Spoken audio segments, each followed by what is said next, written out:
चुनाव आयोग ने शुक्रवार 22 मई को राज्यसभा चुनावों की तारीखों का ऐलान किया। 18 जून को 10 राज्यों की 24 राज्यसभा सीटों पर चुनाव होंगे। ये सीटें जून और जुलाई 2026 में खाली हो रही हैं। अभी राज्यसभा में बीजेपी के पास 113 सीटें हैं और बीजेपी के नेतृत्व वाले एनडीए के पास कुल 148 यानी 245 सीटों वाले उच्च सदन में दो तिहाई बहुमत से 15 सीट दूर। दो तिहाई बहुमत की बात इसलिए क्योंकि संविधान संशोधन जैसे बड़े कानूनों में इसकी जरूरत पड़ती है। हालांकि 18 जून के चुनाव के बाद एनडीए के दो तिहाई बहुमत तक पहुंचने की संभावना नहीं है, लेकिन उसकी सीटों की संख्या बढ़ सकती है। हमारे डिप्टी एसोसिएट एडिटर विकास पाठक की रिपोर्ट के मुताबिक आंध्र प्रदेश, कर्नाटक और गुजरात को मिलाकर एनडीए को 4 सीटों का फायदा हो सकता है, लेकिन झारखंड में उसे 1 सीट का नुकसान भी हो सकता है। जिन सीटों पर चुनाव होना है उनमें आंध्र प्रदेश, कर्नाटक और गुजरात की 4-4 यानी कुल 12, मध्य प्रदेश और राजस्थान की 3-3 यानी कुल 6 और झारखंड की 2 सीटों पर चुनाव होगा। इनसे इतर मणिपुर, मेघालय, मिजोरम, अरुणाचल प्रदेश की 1-1 सीट पर चुनाव होगा।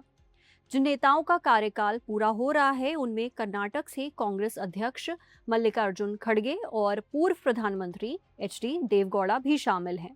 मध्य प्रदेश से पूर्व केंद्रीय मंत्री और कांग्रेस नेता दिग्विजय सिंह की सीट खाली होगी। गुजरात कांग्रेस के पूर्व अध्यक्ष शक्ति सिंह गोहिल की सीट भी खाली होगी। राजस्थान से केंद्रीय मंत्री रवनीत सिंह बिट्टू की सीट भी खाली हो रही है और झारखंड में दिवंगत जेएमएम नेता शिबू सोरेन की सीट पर भी चुनाव होगा। अब राज्यों का संभावित गणित समझ लेते हैं। राजस्थान में 3 सीटें खाली हो रही हैं। अभी इनमें से 2 बीजेपी के पास है, 1 कांग्रेस के पास है। 200 सदस्यों वाली विधानसभा में 1 सीट जीतने का कोटा 51 है। बीजेपी के पास 115 विधायक हैं, कांग्रेस के पास 69 विधायक हैं।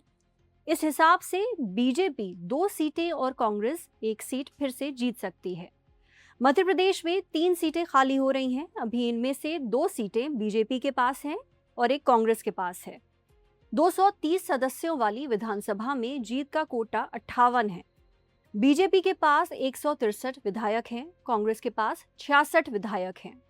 अब इस हिसाब से बीजेपी 2 सीटें और कांग्रेस 1 सीट जीत सकती है। हालांकि अगर बीजेपी कोई बड़ा राजनीतिक दांव चलती है तो वो तीनों सीटें जीतने की कोशिश कर सकती है। गुजरात में 4 सीटें खाली हो रही हैं। अभी इनमें से 3 सीटें बीजेपी के पास हैं, 1 सीट कांग्रेस के पास है। गुजरात विधानसभा में कुल 182 सीटें हैं। यहाँ जीत का कोटा 37 है। बीजेपी के पास 156 विधायक हैं, कांग्रेस के पास 17 विधायक हैं। इस हिसाब से चारों सीटें बीजेपी के पास जा सकती हैं। लेकिन खेल कहाँ हो सकता है? खेल हो सकता है आंध्र प्रदेश, कर्नाटक और झारखंड में। सुनिए। अभी की परिस्थिति है वो मैं आपको बताता हूँ जो राज्यों में है कि जैसे कि अगर आप कर्नाटका देखें तो ये जो 4 वैकेंसी इसमें अभी 3 एनडीए के पास हैं, 1 कांग्रेस के पास है। लेकिन अभी का जो समीकरण है वहाँ की असेंबली का उसको अगर देखें तो अब एनडीए 1 हो जाएगा, कांग्रेस 2 हो जाएगी। कर्नाटका में कांग्रेस 1 गेन कर रही है क्योंकि अभी उसकी सरकार है वहाँ पे। अगर आप आंध्र प्रदेश में देखेंगे तो वहाँ वाईएसआरसीपी की 3 थी और टीडीपी की 1 अभी की परिस्थिति में, लेकिन वाईएसआरसीपी की परफॉर्मेंस बहुत ख़राब रही पिछले इलेक्शन में। तो अब जो होने वाला है उसमें चारों की चारों सीटें एनडीए को जाएंगी, जिसका मतलब क्योंकि टीडीपी जो है एनडीए के एलाई है तो इसमें एनडीए को गेन होगा और वो काफ़ी क्लियर गेन है, 3 सीट का गेन है। गुजरात में अगर आप देखें तो जो 4 सीटें जा रही हैं उसमें एनडीए अभी 3 है और कांग्रेस 1 है। लेकिन पिछली बार क्योंकि बीजेपी ने काफ़ी अच्छा किया था, ये चारों की चारों सीटें जो है बीजेपी को जाने वाली हैं। अगर आप झारखंड में देखें, झारखंड में 2 सीटें हैं, 1 वैकेंट हो गई थी जब शिबू सोरेन की डेथ हुई थी। तो ये जो 2 सीटें हैं अभी 1-1 था, बीजेपी 1 और जेएमएम 1। लेकिन अभी की स्ट्रेंथ को अगर आप देखते हैं और फिर आप वहाँ के इसको कोटा को देखते हैं कि कितने वोट रिक्वायर्ड हैं, उसके हिसाब से अभी 28 यहाँ का कोटा है और एनडीए 24 पे है और जो इंडिया ब्लॉक है वो 56 पे है। तो अगर ज़रा से भी क्रॉस वोटिंग नहीं हुई तो हो सकता है एनडीए 1 भी ना जीत पाए।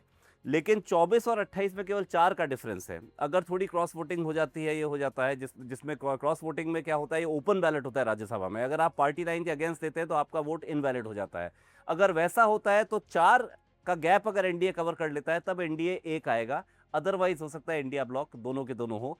तो कुल जमा अगर आप देखेंगे थोड़ा सा एडवांटेज एनडीए को होता दिखाई दे रहा है, चाहे मिक्स्ड है अलग अलग स्टेट्स में, लेकिन अभी 2/3 बहुमत के पास इस इलेक्शन में एनडीए नहीं पहुंचने वाला।